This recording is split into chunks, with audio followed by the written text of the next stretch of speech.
দর্শক, ঈদ যাত্রার আরও খবর জানতে আমরা সরাসরি চলে যাচ্ছি গাজীপুরের টাঙ্গাইল ঢাকা মহাসড়কের চন্দ্রামোড় এলাকায়। সেখান থেকে আমাদের সঙ্গে যুক্ত হচ্ছেন গাজীপুর প্রতিনিধি অপূর্ব রায়।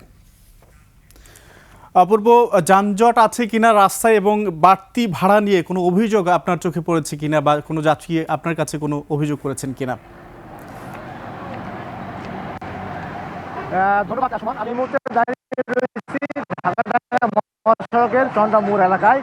আপনি দেখতে পাচ্ছেন এই মুহূর্তে কিন্তু আমার কিন্তু একটা ব্যস্ততম মহাসড়ক, ঢাকা মহাসড়ক চন্দ্র এলাকায়। এখন কিন্তু যে রাস্তায় তো সেটা কিন্তু অনেকটাই পরিবর্তন হয়ে গেছে। এখন কিন্তু সে যানজট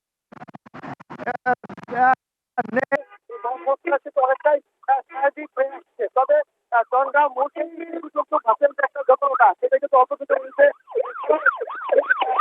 পেরেছি।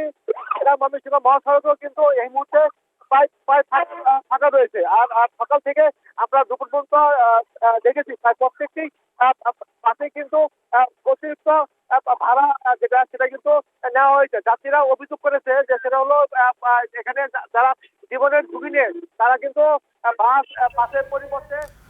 অপূর্ব, আপনাকে ধন্যবাদ।